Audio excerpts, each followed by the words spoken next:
So, okay, is that better? It might take a little bit to start. Okay, I think it's working. Testing, 1, 2, 3, testing. We working? Not yet, but it's a little delayed. So Okay, well, there we are. We're working. all right, cool. Okay, so, yeah, how's everybody doing out there? Anything new? Anything new in the news? Yeah, so we missed the last 2 weeks. Things have been busy. We good? We're good. Okay. I distract him when I do that. She just scrolls through Facebook. It's like, No, you know what we're doing. No, I don't. I share our show. I'm sharing our show. Sure. I am. I know. So we're dressed as farmers today. We are farmers. Wearing my overalls. These are vintage too, by the way. Vintage overalls. Oh. Well, this is used. It's dirty. It's just kind of the same thing. So yeah, anyways. So things are going crazy out there, huh? Yeah, so we're so yeah, this show is called What's Better, Bad or Worse? I don't know if the grammar's right in there, punctuation and whatnot. But it makes sense to me, so that's all that matters. So first, gonna ask you, how are you doing these days? How do you feel? Well, how are you doing emotionally, day to day? emotionally, it's been a rough week. It really has, if I'm being honest. It's definitely a different level of I don't want to say fear because my hope is in the Lord, but just like recognizing and seeing what's happening. It's real. And then, we lived in Portland for a couple of years and kind of just seeing what's happening there. We still have friends there that live in our same building, and hearing that they're having to be riots are being barricaded right outside of our apartment complex is surreal. And there's a sense of helplessness because that does hit you at a different soul level when you see a place you called home for so long. The streets, when I see something on the news of Portland, just knowing we lived right down the street, or we walked those streets, or I would walk to the grocery store on that street by myself, so it's a sense of heartbreak and but in an odd way of hope. Like, if Christians have to muster up their hope in the Lord, it's right now. And so kind of making sure I'm filling my spirit with the hope of the Lord and leaning into that Psalm 91, so. Yeah, well, speaking of Portland, I told every one of them up there to get out by 2021, and they thought I was crazy. Just saying that. Yeah. But anyways. If you're watching, we told you. No, I'm just kidding. Just get out. Get out of there. That is why we left. And, Darren had said, something's going to happen next year. I don't know what it is, like a prophetic, a prophetic feeling he had that we just need. It was an urgency to get, in a safe place. Yeah, we dropped everything. We packed up and moved as quick as we could. Something was coming, and I'm not going to pretend like I had any sort of weird vision or anything like that. God didn't come talk to me and tell me anything. I just read the Bible. I remember sitting down, and what is strange about the Bible is often when you're having an issue, you just kind of open it up and fumble through it, and you always happen to find something related to you. Anyway, we were doing that, and yeah, it was just all the signs were in there. And I may go over that in more technical detail another time, but But basically, it's said to it. We just knew we had to get out of there ASAP, and and I'm really glad we did because everything is in chaos all over the world, but it's pretty peaceful where we're at right now, and that's Yeah. God. Thank the Lord. Yeah, God will take care of you if you ask Him to. Yeah. That's definitely what we've found out. And I definitely want, not to interrupt you, I definitely want to take the time to thank people in Lubbock who are peacefully protesting. I mean, that is our right as Americans to protest. Yes. But the ones that are being, peacefully doing it, like, thank you, because there are peaceful protests happening in Lubbock. The only peaceful protest is prayer. True. There's, I mean, what we don't change the world, God changes the world. There's no peaceful. I mean, we have, there's thousands of martyred Christians that protested the right way, and they didn't. There's no marching. Your actions are the protest. Your refusal to protest, your refusal to say that killing people is right. Saying that that's the reason why this show is called "What's Better, Bad or Worse." They're making us think that our only choices are to be on the side of obvious murder or on the side of obvious destruction. Mm-hmm. Those are your choices. You can choose pro-murder or pro-destruction. And it's the same trick that they do with, abortion. Are you pro-choice or pro-life? And it's like, I want life and choice. You're not allowed to do that. You have to choose between two things where you have to choose between two things that you should be allowed to have both of. And I want to be against destruction and murder. So how do you do that? If you're against murder, then you have to go destroy. Well, if you're against destruction, then you have to be pro-murder. Yeah. It's a trick. It's a joke. And as Christians, we should know that because it takes 5 minutes of prayer to realize that, or you can just pray about it, and God will guide you what to do. Mm-hmm. You can choose peace. That is a choice. Yeah. And what does peace itself look like? Well, if you're feeling emotional, if there's rage and anger and sadness and mourning boiling up inside of you, those are all the opposite of peace. So then you have to find the way back to peace. And if you're feeling all that and you've tried something and it didn't go away, even if you're feeling like a great satisfaction because you got to throw a brick through a window, that's not peace either. That's kind of it's an animal satisfaction. The world is going to do what the world's going to do. None of us are going to stop the world from entering into turmoil. It's like you can't stop a cell from dividing either. It just, once that process is started, the cell will divide.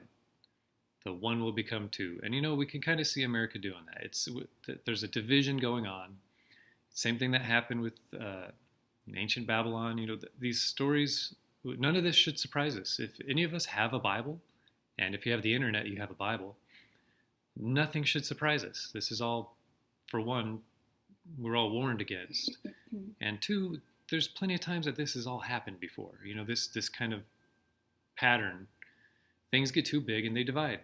That's life. And it'll tear you apart if you don't pull out of it. And so what I want to talk about today is how do you pull out of it?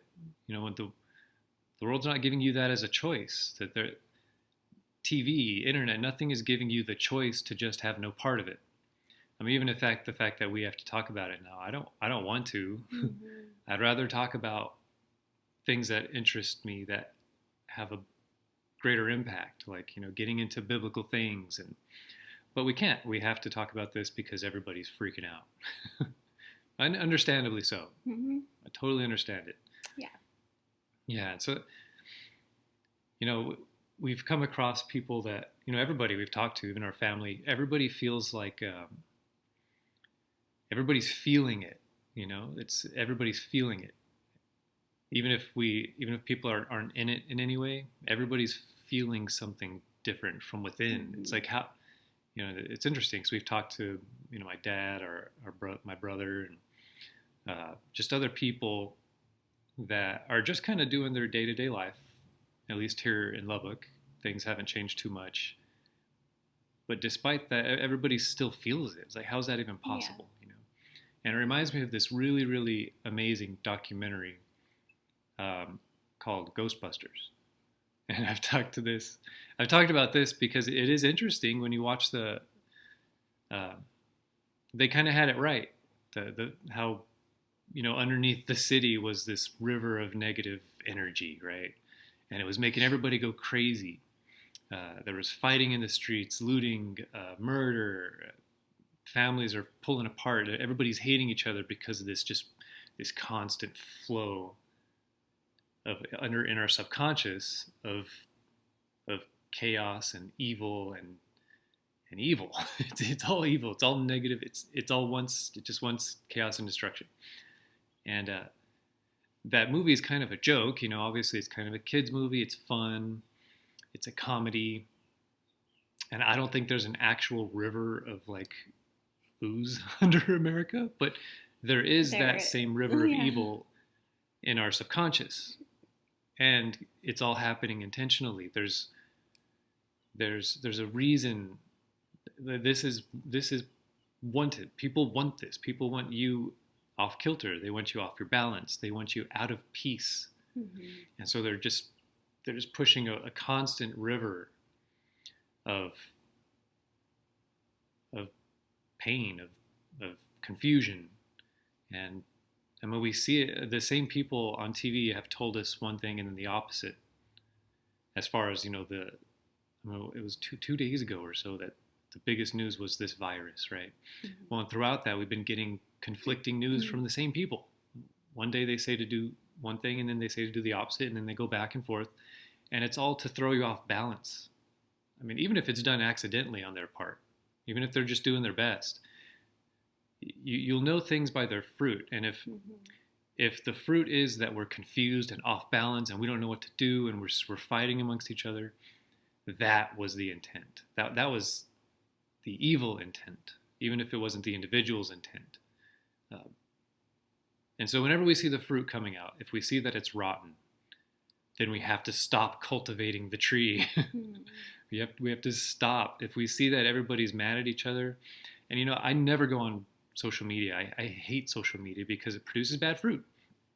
I mean, you have to because of your job, so I get it. But if I've seen people that I grew up with that, God, when we were younger, there was no division at all. There were no politics. We all just loved each other. We were different ages, different colors, different backgrounds, different religions even, and we all loved each other. We all got along.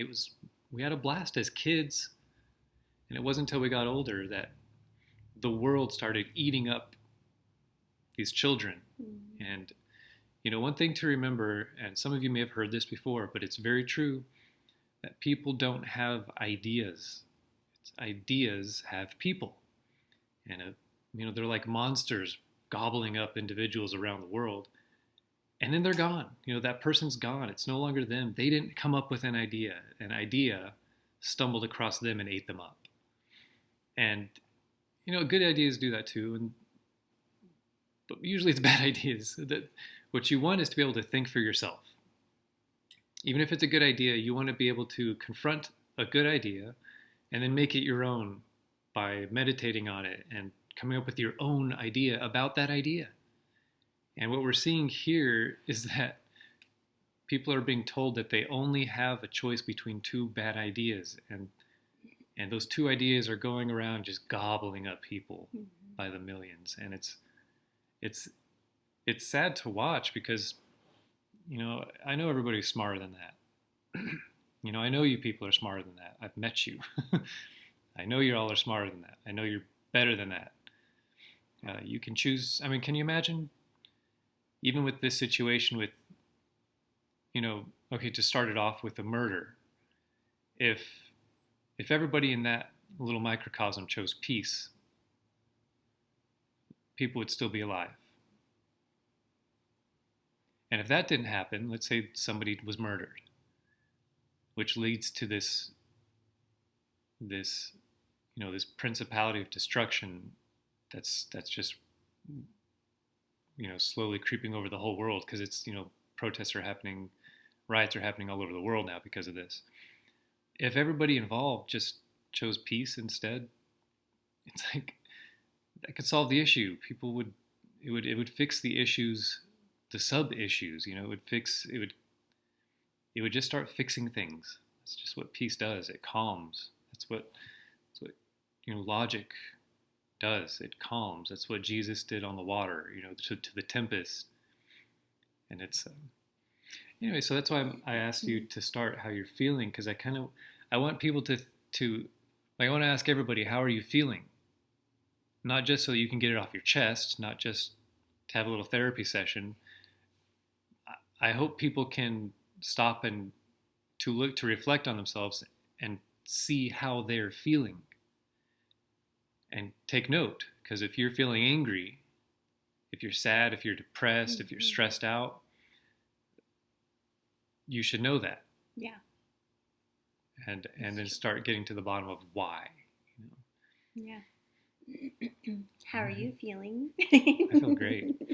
Our life hasn't changed. Every day gets better because it's, you see as it gets scarier out there, but at the same time, we know what's coming, and it's, I do these. I come on here with, I've commandeered Chrissy's show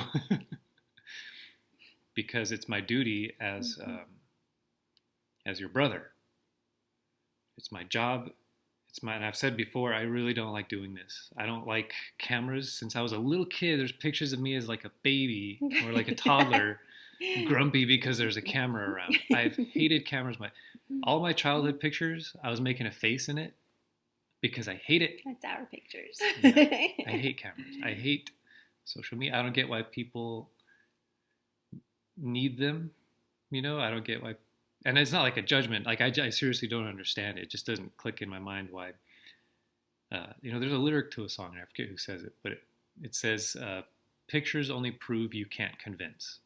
And it's like back before pictures and stuff, we used to gather around and tell stories. And the stories would get bigger and bigger and more elaborate. Like fishing stories do. But that's the fun of it. And if you need pictures, it just means you can't tell stories good. Well, I'm not going to lie. In this day and age, I'm kind of glad there's pictures and videos because we're seeing the truth of a lot of stuff happening. So there's always both sides. God can always use everything for His good. Yeah, and He does, and that is true. I'm just more old-fashioned, I think. Yeah. But like I said, it's not a judge. People that I'm on social media all the time. I don't try to get her to get off. I just personally don't get it, and I don't like it. And that's fine.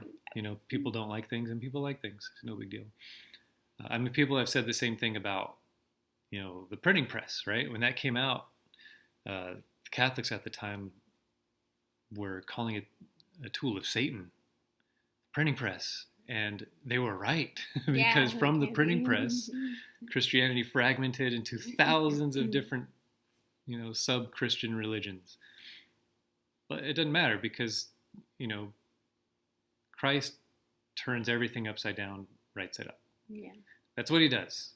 Satan goes in and turns things upside down, and it's all chaos. And then Christ comes in and He doesn't make it go away. He just turns it right back, right side up. Yeah. And now, nobody even thinks of the printing press as good or evil. It's just a thing. And same thing happens with the internet. And evil will use it, but it doesn't matter. It's all in vain. Yeah. Because in the end, we know the logos wins. We know the logic wins. We know that love wins. You can't change it. It's just it's impossible. It's like you just can't. Well, I think that's like what to remember right now is when if there's anybody out there feeling anxious, which if you're living in a big city, this is happening in.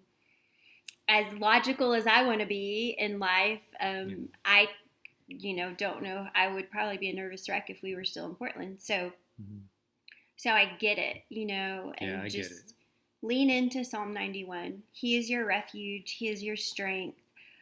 Even in the chaos, we can be smack dab in the middle of chaos and destruction in all aspects of our life, I mean, life is still happening in the midst of what's going on in the world. Some people are still having marital issues. Some people have lost a loved one. Some people are going through divorce still. Some people are still miscarrying or losing a baby. Like life is still happening. And so no matter what's going on in your world, or if you're just consumed with what's happening in the whole world, just lean into Psalm 91 because, like Darren said, love wins. God wins. Even if it doesn't feel like it. That's part of the trick. They try to make you think that you don't love if you're not angry. Yeah. There's bumper stickers that say stuff like that. If you're not angry, you're not paying attention, right? But it's like, it's such a manipulative trick. It's like, it's as ridiculous as saying if you're not murdering, you're not paying attention. If you're not stealing, you're not paying attention. Like I could turn that into, I could manipulate that however I want. It's a trick. Mm-hmm. And I would say if you don't have peace, you're not paying attention.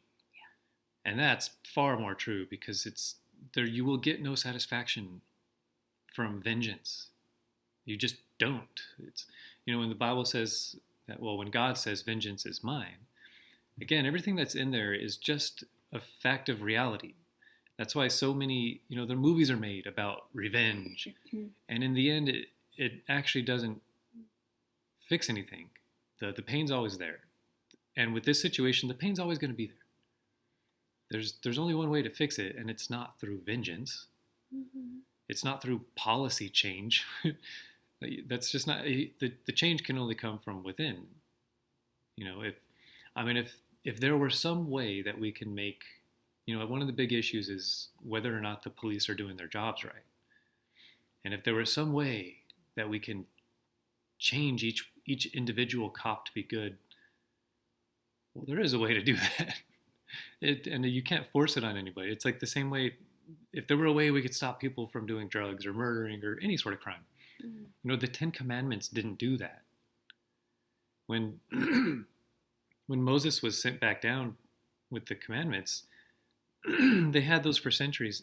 The commandments themselves didn't stop them from happening. The only thing that can stop it is from inside. And that's when Jesus came and he fulfilled the law. And you internalize all these laws. That's why, when Jesus was talking about, if you will commit adultery in your mind, in your heart, even without ever making an action. And it's just as bad. It's all inside. So all these, demands for action, it does nothing. It does nothing. Even if you get what you want, it does nothing. Yeah. It can't. The only change can come from within. And, kind of speaking to, I'm kind of assuming that a lot of people that watch this are Christians, because we're on a Christian network, and one thing to remember that as Christians, our role, the same way that, we eat the body and blood of Christ, right? That's what we do. And it's to become the body and blood of Christ. Mm-hmm. It's just a pattern of reality. You are what you eat. We all know that. It's true. You physically are made out of what you have eaten.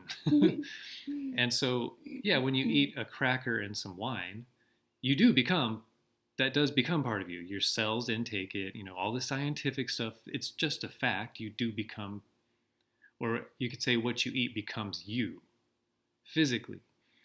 Now, in a spiritual sense, when Christ did that, spiritually, you're eating his flesh and blood. So you spiritually become Christ. That's what Christian is. It's to become little Christs.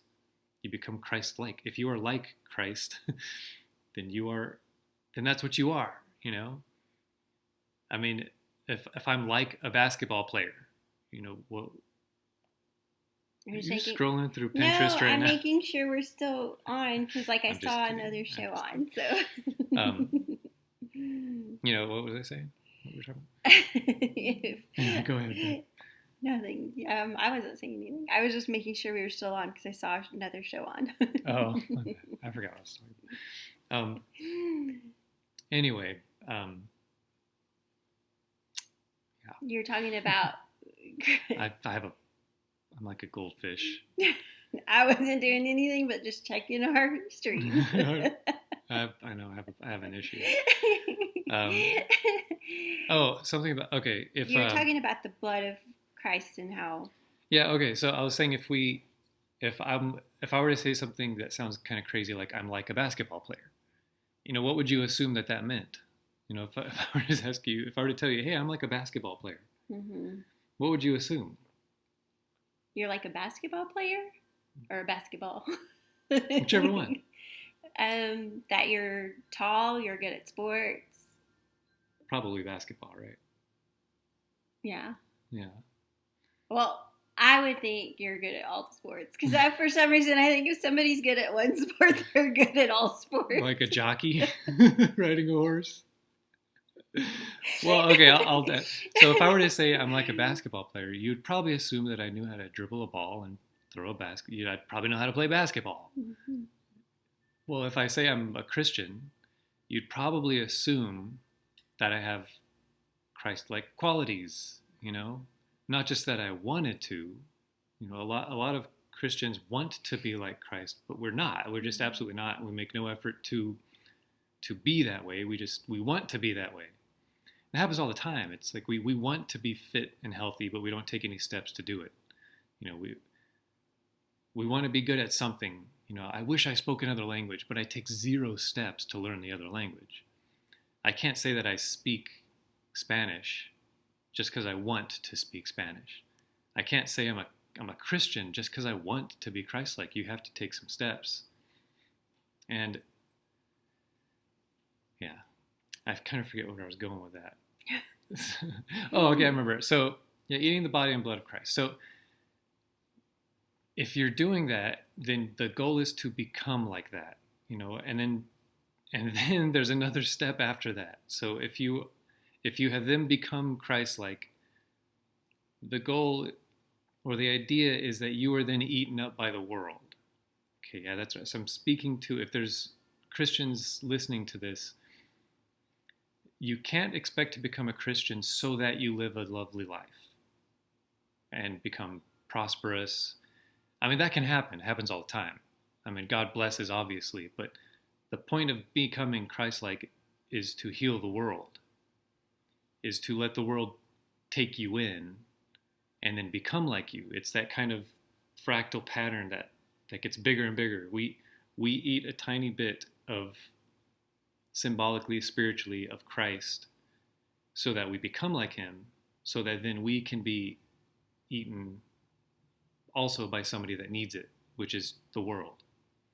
And so the world is going to chew us up as Christians, and it's going to hurt sometimes. But the point of that is to heal the world. It's why you eat medicine. Christians are supposed to be medicine to the world. And there's this kind of also disconnect going on here that, again, that they're trying to trick Christians into doing what the world wants. But we can't, no matter what it is, even if it seems really good, pray about it. You'll kind of end up knowing whether or not it's right or wrong. Yeah. Yeah, so that's kind of my advice today. Don't let the trickery win. Remember who you are. Try to get your answers from God and not from TV or the internet, because it'll probably be different than that. It has to be different than that. Yeah. It has to be. So anyway, any thoughts? Yeah, I would just try to not get in your head or your thoughts. Try to sit in silence with the Holy Spirit and be led by him. I mean, like Darren said, just pray about things. If you feel the urge to go and protest, be mindful that it might not be peaceful. I mean, like I said earlier, there are peaceful protests here. Mm-hmm. I'm thankful they're not riots yet, but be mindful of what you're getting into, because there are angry people. There are people that are believing that it has to be one or the other. You either have to be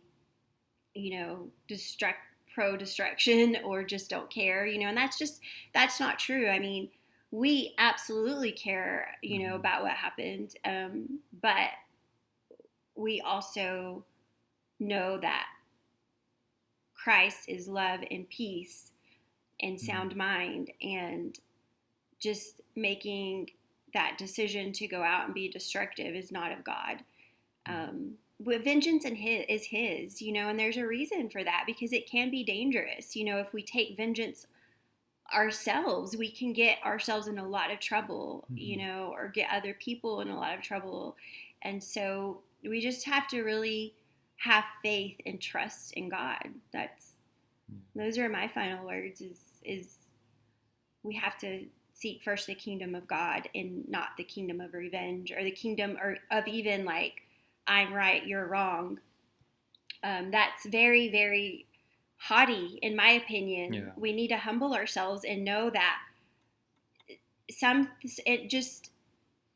things are right and wrong, and I don't know if that makes sense, but some things are. Yeah, there's a time and a place for everything. Yeah, like some things are not for us to judge; they're for God to judge, and so. Yeah, well, everybody I listen to, if you pay attention to the people that are genuinely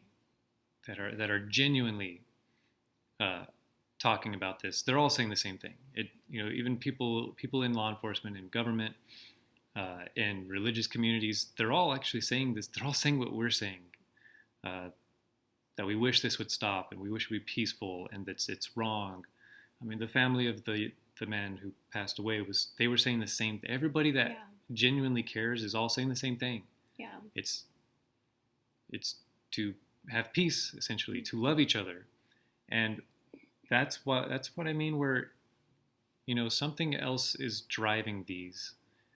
It's demonic. Yeah, and it's, we're not too sure where it's coming from, because if everybody that has a stake in the game, everybody that has skin in the game, that has family members in there, that has their livelihood attached to this, we're all saying the same thing, but it's still happening. And where is that influence coming from? Where's the influence to cause the emotional turmoil? Where is that coming from? And that's why, when I ask you, how do you feel? And it's because I felt the same, the anxiety and all that. It's where has that come from? Why do I feel? Why do I even know what's happening? Well, because we turn on these things, and they tell us how to feel. They tell us how to feel. They tell us what to feel. What to see, even. What to see, yeah. Yeah, and kind of going back to what you're saying, where even the family, like I read an article this morning that the son of the man who was killed by the cop was,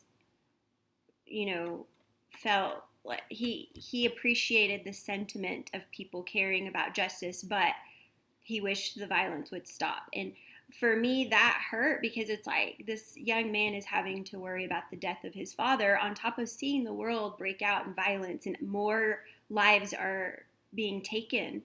And it's just such a heavy load for him, and it's like peace and love is, or like loving this man and really doing something for this man is giving his family peace, Yeah. So, and that's like really all I want to say specifically about that, is like, love and peace does not look like destruction. That's not love and peace.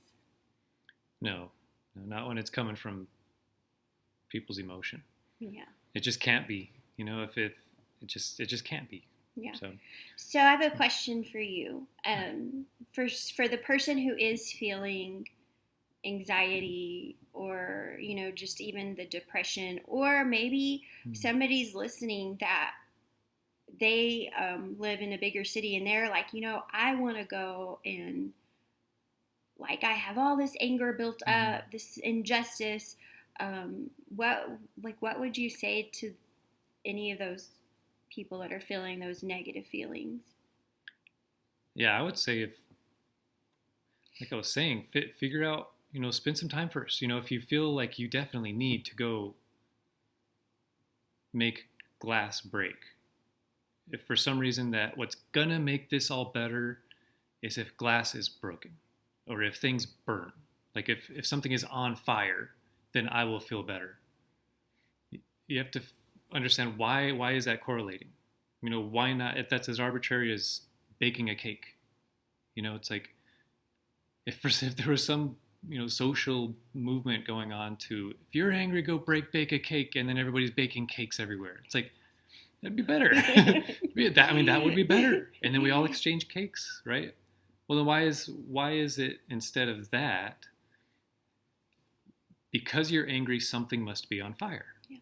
Because you're angry, something must be broken, and it's kind of a tantrum, right? If we're made to believe that everything's wrong, so we have to bring it down. We have to destroy it instead of fix it. But how often if anybody's ever run out of gas in their car, the manual doesn't say to break the windows and set it on fire. That's ridiculous. Yep.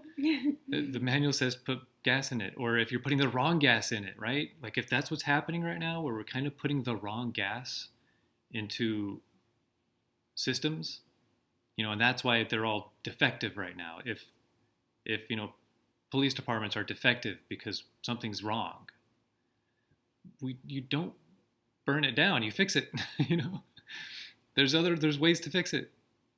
There are logical ways to fix things. And I think everybody kind of knows that, but I also know the feeling, because I was younger, I was a kid, and I don't blame at all these people that are out doing that, because I understand that urge. There's a lot of fun. Like I said, I used to be very punk rock, and you just get it. I've been in, when I've been in riots, often on college campuses, where it's like one side goes after the other, and it's a guy thing. And then if your circle of influence is doing those things too. Yeah, you get this, like the logical side is out the window, and then it's just this kind of satisfaction of just crazy to just let go. And so I totally understand the kids that are doing this. That makes sense, but it's the parents' job to not let your kids go set things on fire. It seems kind of obvious to me, but I guess more personally, if somebody is not, they're not a kid, and they're not just wanting to go have a party downtown and feel like they're doing something that's easy because you're just walking. It's like, it's a lot harder to get a degree and help build society. It's a lot easier just to feel like you're fixing the world by breaking things. It's like, that's just not how things work. It's way easier to break a lamp than make a lamp. Yeah. It's like, this is a bad lamp. Well, then make a better lamp. The breaking part is really easy. So, but if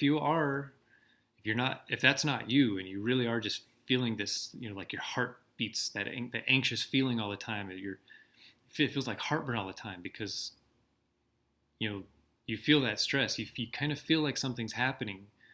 Something is happening. There's my advice.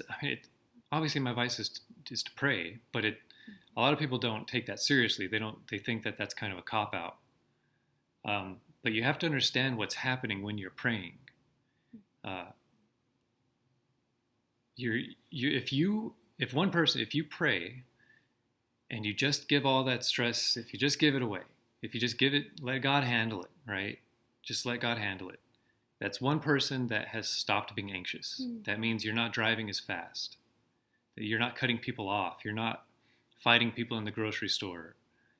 In fact, you're making better decisions as to what to buy anyway, because right now, guns are flying off the shelves all over. That's been in the news. Guns and ammo flying off the shelves. Well, what's that? That's going to form fruit. Okay, that is a seed. You can start seeing these little things, these little points as seeds of what's to come. It doesn't sound good. It really doesn't sound good. You can kind of guess what that fruit's going to be if everybody has a gun and ammo. That didn't used to.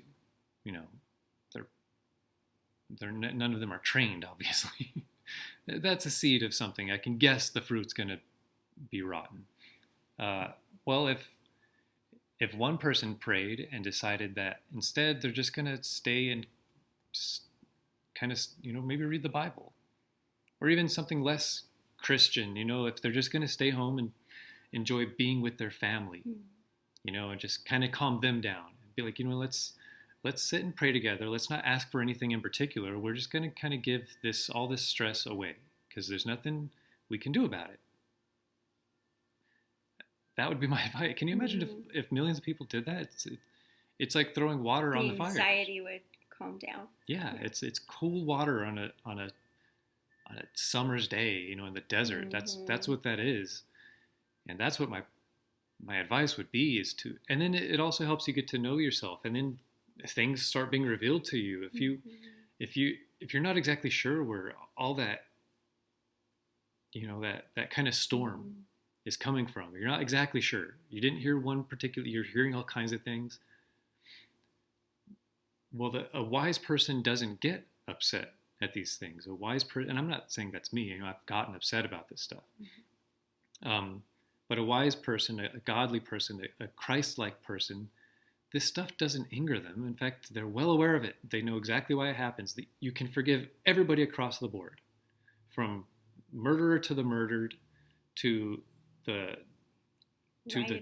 rioters, to anarchists. You can really put yourself in their shoes and forgive them because you get it. I really get it. A lot of this stuff, it makes total sense. If I were in their shoes, I get it. I'd probably be doing worse. And so, that's, that kind of prayerful meditation and empathy, and a lot of these people are just lacking love. I mean, everybody. Obviously, the cop. You'd think if that cop was raised better, more love, or that would have happened. If he took time to listen to the Holy Spirit, Yeah. That's a really good point. Is just if we, so a lot of people don't take prayer seriously, but if we all took it seriously and took that stillness with the Lord seriously, how better of a world would it be? Yeah, and we, as Christians, we know that there's been kind of an active campaign to discredit Christianity. There's been an active campaign to conflate Christianity with, like, capitalism or with America or with anything worldly. It's not. It's not. I get the correlation. I understand why that's happened, but to be Christian is to be separate from everything. To be separate from all of that. And it's like I love my country. It's not what I mean. Like I there's things about the world that I can be in and appreciate and separate the good from the bad. But at the end of the day, our loyalty is to God. Just because there's nothing there's nothing greater, there's nothing more powerful. There's just not. I mean, you're not going to pick a political ideology that will save you from God's natural law. Like, you just can't. Yeah. It's like trying to, and the world does try this. They try to stop their death. I mean, that just can't. We're all going to die. It doesn't matter what political ideology you have, what country you live in. It's like there's something bigger than all of that, and this is all just distraction from what life could be. But yeah, I might be not making sense at this point. Yeah, but if anybody, like I say, the reason I do this is because I'm looking for people that love what is right, and that they'll step out of their comfort zone to help spread some level-headedness, so to spread God's love to, I don't know. Yeah, it feels like an impossible thing because the pull is so great. I mean, the what's happening in the world is, it won't be stopped. It won't be, and we know that. And as Christians, like I said, you become Christ-like because that's what will help the world. There's no kind of activism. It's becoming Christ-like. It's returning to logic. It's not being trapped in your sin.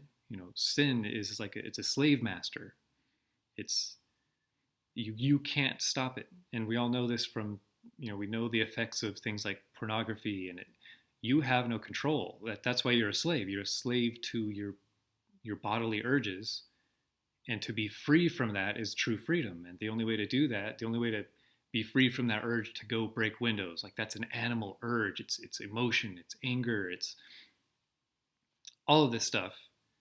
There's a cure to it, and people can, if one person picks up their Bible, then it's like, man, I've at least done my duty, Mm-hmm. and then hopefully they're, like I said before, hopefully they're better at it than me. Yeah. And they can spread it even faster. But if you are a Christian, if you want to be like Christ, you have a duty to speak up right now. Mm-hmm. Or not even Yeah. speak up. The particular action is almost irrelevant, but you have a duty to be Christ-like. If you're a Christian, that's your duty. And to who was it? It's there's a saint, I think, and I've said it before. If one person acquires the spirit of peace, 1,000 around them will be saved. Mm. And I think it may have been Saint Maximus. I forget. Anyway, it's just true. It's you're like an oasis in a desert. You're a cooling water that heals everything around you. If you can pick that up, and then just imagine if many people do. Mm-hmm. I mean, one man changed the world, and it's been thousands of years since then. Mm-hmm. And some people don't even think he existed, and it still happened to change the world. Yeah. It's like that makes it even more real. Even if, I mean, I obviously believe that it's all true, but yeah. What would So what would help you, do you think, right now, if something from outside of you can kind of, like, what would you want to happen right now in the world? What do you think would help? Like realistically? Yeah, like fantasy. Fantasy. Yeah, kind of fantasy. What would you want? I mean, just there to be peace, for everybody to drop their weapons, so to speak, whether it's an emotional weapon or a spiritual weapon. I mean, just, it's all demonic, I mean, it's watching the news, like you see the demonic realm, like it's like you're seeing it before your eyes. So Yeah. for me, it would just be for God's peace and like vengeance to like just completely come and get rid of the demons. But that's realistically obviously not going to happen until he's back. Yeah, the only reason I ask is, like, I'm curious. I would want to ask, any of these people, if they could make happen whatever they think they are making happen, like, or something outside of themselves. Like I said, obviously our tool is from within, right? We know, but I'm curious what they think would fix things. A new government. I mean, what do they think would make people not angry? It's like there's every system has been tried before, and I would love to sit down with someone that's kind of opposite of me, to really have them spell out what they think would fix things. Because everybody has a bunch of theoretical shoulds, like there should be no racism, and it's like, well, obviously. Yeah. But what do you mean? Does that mean everybody, wears some thought monitoring bracelet that anytime you hate somebody, you're given a shock? Like, what does it actually look like? Yeah. It obviously comes from within. Well, anyway, this was kind of an odd show. It kind of came out of nowhere, just like everything happening in the world. Yeah. And so, yeah, if it seems like a little less planned than other shows, it's because it is. It is. We kind of want to just get on here and talk about, what we've been thinking about all this. And, we just felt like it was our responsibility as we have this show to share some. Yeah, it'd be silly to have just ignored it. So yeah, everybody stay strong out there. Stay safe. As we wrap this up. And pray. Like, really, pray. And again, I'll go. Don't pray and ask for anything. People confuse praying with asking for things. Like, I wish I had a bunker. Yeah. It's like you don't pray for that. You can pray for whatever you want, but what I mean by pray is to just be still and to get to know yourself. All these feelings you have, just listen to them. Try to get to the bottom of them. Try to figure out what was the seed planted that grew into that anger tree or sadness tree. Or get to the bottom of that. And yeah, that'd be my advice as usual. Just get to know yourself. Yeah, don't listen to everybody else. Don't listen to anything. Don't listen to me. Listen to you. Listen to Christ in you. Yeah. Show what's happening within you, and then that will, from within, heal the world. Same way medicine does. Yeah. Be the medicine of the world. Okay, that's all I got. We're out of time. All right, we'll see you guys next week. Till next week. We don't know what we're going to talk about yet, I don't think. Do you? Well, it depends on how the world's falling apart, I suppose. But we love you guys. We're praying for this country. Join us, and we'll see y'all next week. Yep. Bye. Bye.